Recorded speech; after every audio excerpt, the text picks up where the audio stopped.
Nessa aula de hoje, nós vamos preparar as hortaliças em conserva. O que é hortaliça em conserva? Hortaliça em conserva é o que a gente chama popularmente aí como picles. Na verdade, o picles seria uma conserva de pepino. Ah, mas por que somente de pepino? Esse termo picles surgiu nos Estados Unidos há muito tempo atrás. O McDonald's precisava de pepino picadinho acidificado para colocar nos sanduíches deles. E aí isso disseminou pelo mundo inteiro e todo mundo fala picles, os vegetais fatiados em conserva. Mas na verdade o que originou o picles foi o pepino, né? Por isso que a gente fala que o picles verdadeiro seria o de pepino, mas, né, em função disso, todo mundo começou a preparar esses vegetais fatiados aí em conserva acidificada. Nesse momento, já está lá na nossa mesa, nós vamos daqui, nós vamos para lá. Nós temos lá cenoura, couve-flor, pepino, pimentão e chuchu. Então nós vamos fazer uma conserva mista, né, que a gente pode chamar de seleta, de miscelânea, né? E aí a gente vai relembrar aqui hoje que os alimentos que têm pH maior que 4,5 são conhecidos como aqueles alimentos que têm uma acidez baixa, né? Ou seja, tem um pH mais alto. pH e acidez são inversamente proporcionais, né? Então, esses alimentos têm que passar por um tratamento térmico de esterilização comercial, né? Para assegurar, né, vamos dizer assim, a segurança microbiológica desses alimentos, né? Em função daquela bactéria, que é aquela bactéria perigosa que vocês devem ter visto lá em microbiologia de alimentos, que é o Clostridium botulinum, que só cresce, né, em ambientes que têm ambientes fechados, ou seja, hermeticamente fechados, né, na ausência de oxigênio. Então, quais alimentos que são problemáticos? As conservas, né? Nós temos, por exemplo, o palmito, é um grande vilão, vamos dizer assim, perigosíssimo, né, nas conservas vegetais. O próprio milho verde, a ervilha, são produtos que passam pela esterilização comercial, né? O palmito não passa pela esterilização comercial, porque senão ele teria a sua textura profundamente abalada, vamos dizer assim, né? O que não é interessante para nós da área de vegetais. Da mesma forma, o que nós vamos trabalhar aqui hoje, que é o chuchu, cenoura, couve-flor, o pimentão, eles não dão conta, né, em função da sua arquitetura, vamos dizer assim mesmo, do tecido vegetal, eles não é permitido que a gente passe esses produtos por um processo de esterilização comercial. Dessa forma, o que a legislação permite, né, para que a gente saia fora, porque eles apresentam o seu pH maior que 4,5, né? Se a gente for medir o pH da cenoura, nós vamos encontrar um pH aí de 5,8, né? O pH do chuchu também próximo a 6. Todas as hortaliças, né, elas têm o seu pH maior que 4,5. O que acontece? As frutas já é completamente diferente. As frutas têm um pH menor que 4,5, né? A grande maioria das frutas, com exceção, por exemplo, do melão. O melão já tem seu pH um pouco mais elevado. Mas por quê? Porque o melão é considerado uma hortaliça, né? O melão não é considerado fruta. A gente consome o melão como fruta, mas ele não é considerado. Pelos horticulturistas, o pessoal lá da área de fruticultura, ele não é considerado fruta não, né? Mas a grande maioria delas possuem seu pH menor que 4,5. Por isso que as frutas são ácidas, né?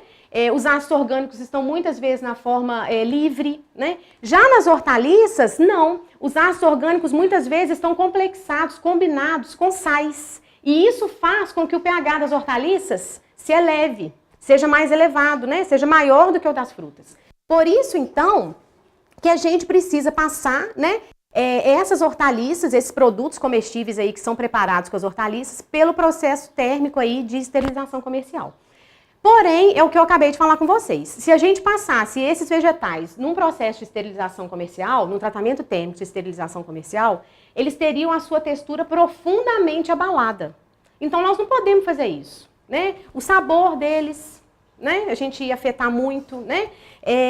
A própria textura, né, o aroma, tá? A cor desses vegetais. Então, a gente não pode fazer isso. E aí, a legislação, então, para tentar sanar esse problema, o que a legislação fez? A legislação permite que a gente adicione um ácido orgânico comestível para que a gente, então, acidifique o líquido de cobertura que envolve esses vegetais, que é uma salmoura que a gente vai preparar, e com isso, então, a gente sai fora desse pH de perigo. Entenderam? Tudo bem? Então, ó, como elas são sensíveis ao calor, a gente prepara, né, uma salmoura que é acidificada artificialmente, tá? E aí, eu coloquei aqui no cantinho, porque o nosso quadro é pequeno, depois vocês podem estar copiando. Essa salmoura, ela é constituída de 50% de água, 45% de vinagre, 2,5% de açúcar e 2,5% de sal. Aí vocês podem falar assim, ah, tá, então quem que é o ácido orgânico que é adicionado nessa salmoura que faz com que o nosso pH reduza, né, para abaixo de 4,5? O ácido acético que está presente na constituição do vinagre. Tudo bem? Tá? Então, essa acidificação artificial, ela é conseguida, né, vamos dizer assim, em função da presença do vinagre, que entra ali como, né, fonte, vamos dizer assim, de ácido acético, tá? Então, a formulação da salmoura está aqui. Nós vamos preparar 2 litros de salmoura, né, para realização ali, para o processamento das nossas conservas. Então, se a gente vai preparar 2 litros, se eu preciso de 50% de água, né, para 2 litros eu vou usar 1 litro de água, né, e aí aqui a gente vai multiplicar por 2. 1 litro de água, 900 ml de vinagre, 50 gramas de açúcar e 50 gramas de sal, né? É o que vai fazer parte aí, né, da constituição e da elaboração da nossa salmoura. Então, aqui nós temos um fluxograma de processamento da salmoura, né? Então, nós fizemos a seleção das hortaliças, a lavagem e a sanitização. Então, nesse momento, nós estamos aqui nessa etapa, né, de sanitização em água clorada, né?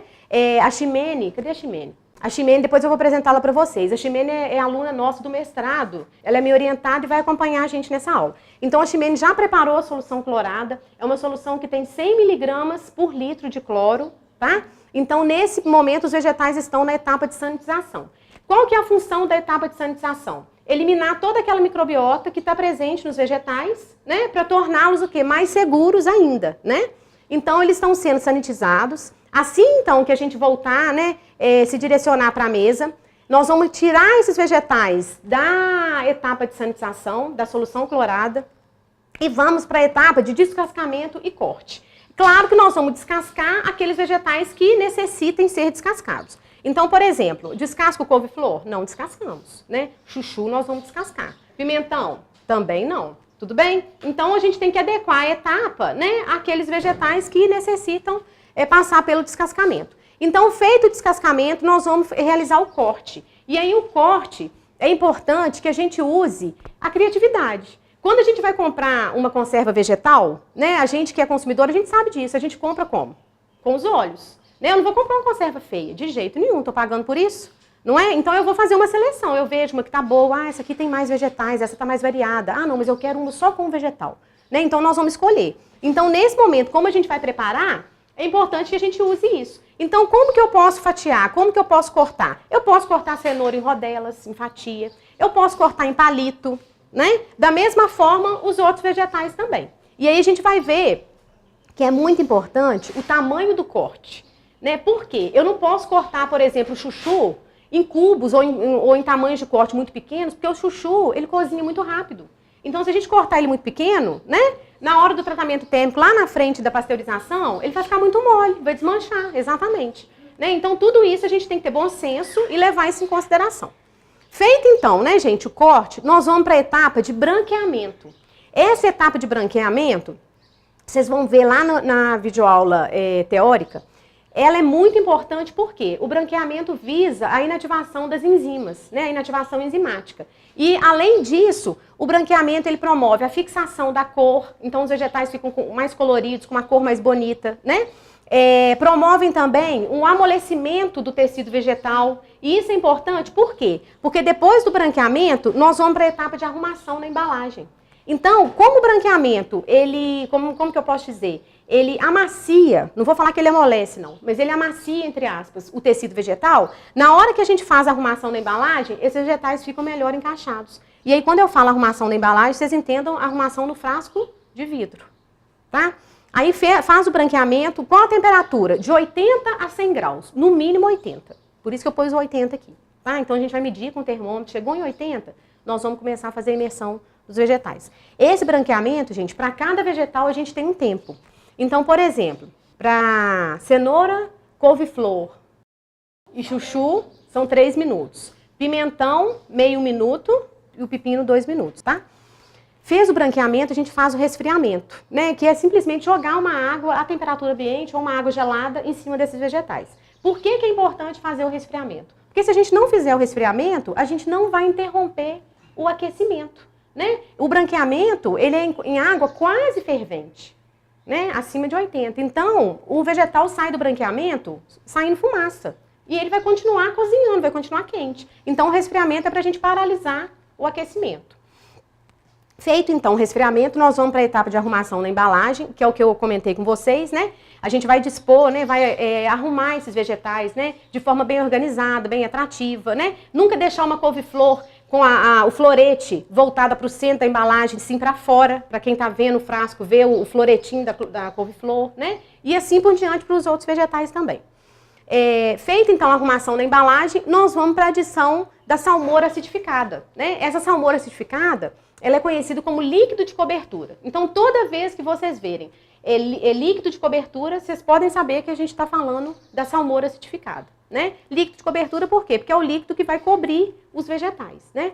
Então, nós vamos preparar essa salmoura, né? Que é constituída de água, vinagre, e é importante a gente comentar, o ideal para a gente preparar a salmoura é o vinagre de álcool, né?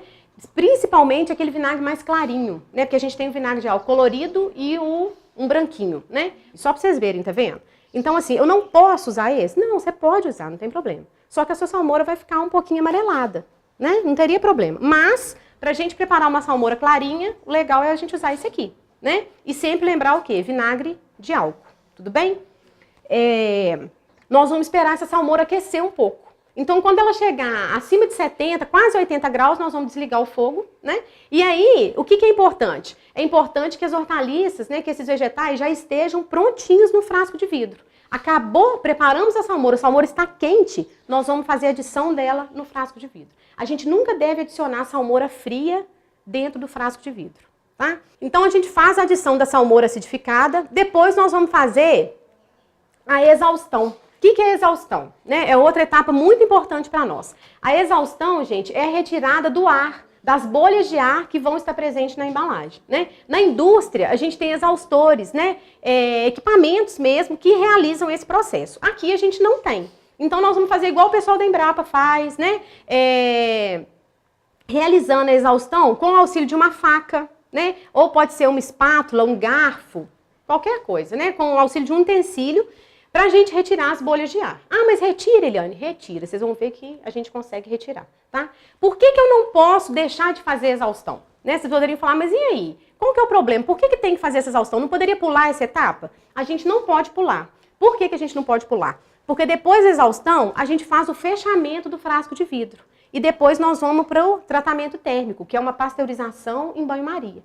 Se a gente não tirar o ar, o que a gente pode ter? Nós podemos ter estufamento da tampa do frasco de vidro. Se tiver muito ar, muita bolha de ar, a gente pode ter até rompimento do frasco. Então o frasco trinca, né? Não vou falar que explode, mas assim, ele vai trincar e vai quebrar todo. Os vegetais vão sair dispersos na água do banho-maria. E claro que isso não é legal, né? Posso ter problema de oxidação, então a tampa vai ficar toda enferrujada, né? E jamais a gente pode deixar de fazer exaustão, tá? E ela é importante também porque na hora do tratamento térmico, com o vapor, a gente vai ter o vácuo, né? Que toda vez que a gente vai abrir um frasco de vidro, né, desse de conserva, a gente vê que faz aquele barulhinho, né? Se não fez, pode saber que tem algo errado.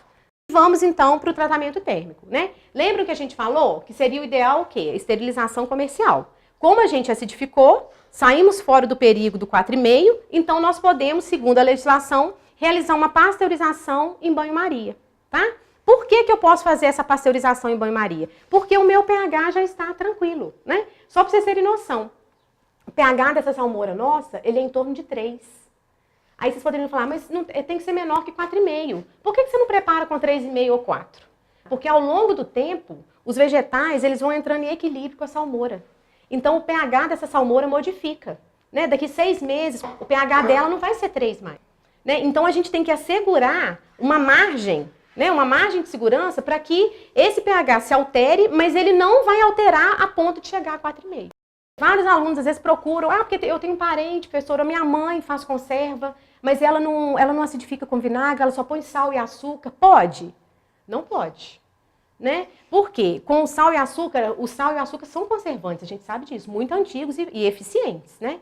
Porém, gente, o que vai auxiliar na redução desse pH vai ser a adição do vinagre por conta do ácido acético, né? Então, a gente não pode deixar de acidificar essa salmoura, né? Ah, eu vou estar auxiliando na conservação se eu adicionar só o sal e açúcar? Você vai estar auxiliando. Mas a gente tem que garantir a questão do pH também, né? Não podemos esquecer isso não. Então, vamos dar o tratamento térmico, né? Qual que é o tempo e a temperatura? Nós vamos deixar, gente, assim que começar a ferver a água do banho-maria, a gente vai marcar 30 minutos. Eliane, mas meia hora, eu não posso deixar 20, não? Não. Por quê? Porque você vai consumir esse produto depois, ou outra pessoa vai consumir, né? Então, a gente tem que garantir, né, que não tenha nenhum problema, tá? Dado o tratamento térmico, a gente vai fazer o resfriamento. Como que a gente faz esse resfriamento? A gente faz esse resfriamento, muitas vezes, com uma mangueira, e aí a gente deixa um filete de água dentro da panela, e aí vai fazendo a troca, né? A água começa a transbordar, sai água quente, a água fria vai entrando, né? Eu posso colocar numa torneira? Até pode, né? Mas você tem que ter muito cuidado, porque você não pode abrir a água com muita quantidade, porque está muito quente, né? Você vai trincar seus frascos, né? Você vai ter problema. Então, assim, tem que ser devagar a troca da água quente com a água fria, tá? Essa questão do pH, isso é tão perigoso. Eu fui num congresso em 2009, onde a gente teve uma palestra com o pessoal da Fiocruz, né? E aí teve a palestra com o pessoal da Fiocruz e em seguida veio o pessoal também da Vigilância Sanitária. Então eles deram uma palestra de conserva. E aí eles falaram de um caso que teve no norte do país, de uma família, né? Olha só que situação. A mãe preparou uma conserva, né, de hortaliças, né? Não acidificou essa conserva, preparou então, né, com água e sal, me parece. Preparou a conserva e tudo mais, e essas hortaliças, né, lógico, sem saber, ela estava contaminada com Clostridium botulinum, né? Então ela preparou e tudo, a mãe consumiu, guardou a conserva na geladeira, né? No mesmo dia a mãe começou a passar mal com falta de ar, porque essa bactéria, ela causa paralisia dos músculos de contração involuntária. Então é garganta, né, da face. Então a pessoa sente dificuldade de engolir, falta de ar e tudo mais. A mãe começou a passar mal, foi para o hospital, veio a óbito. Olha só, a senhora faleceu. O filho que morava fora veio para o enterro da mãe. Aí o filho também, né, teve o sepultamento da mãe, foram para casa, ele e o pai. O filho foi fazer, né, a refeição da noite lá, a janta, consumiu da conserva. O filho também passou mal, quase o filho veio a óbito, a sorte que foi a quantidade que ele consumiu. Aí o caso ficou tão assim, né, evidente, que o pessoal da Vigilância Sanitária da região foi na família, né, e falou, o que vocês consumiram? Né, o que tinha dentro de casa? Foram olhar a geladeira. Quando viram a geladeira, acharam a conserva.